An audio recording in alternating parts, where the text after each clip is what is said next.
थस्सलुनीकियों 5 बाब और उसकी 4 आयत से 11 आयत तक पढ़ेंगे। लेकिन तुम ऐ भाइयों तारीकी में नहीं हो, वो दिन चोर की तरह तुम पर आ पड़ेगा, क्योंकि तुम सब नूर के फर्जंद और दिन के फर्जंद हो।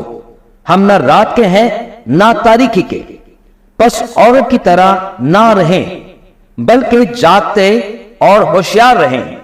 तो इस बात पर हमें जरा रुक कर ध्यान देना होगा कि खुदावन हमें बता रहा है कि उसने हमें गजब का शिकार होने के लिए मुकर्रर नहीं किया, और ना ही उसने ये कोई फैसला दिया है।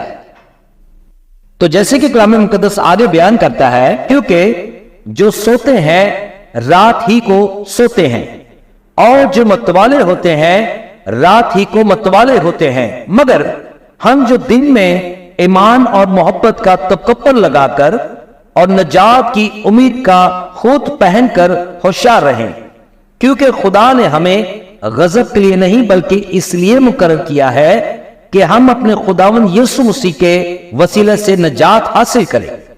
वो हमारी खातिर इसलिए हुआ कि हम जागते हो या सोते हो, सब मिलकर उसी के साथ जिए। आइए सब मेरे साथ मिलकर खुदावन के नाम को जलाल दें। आमीन।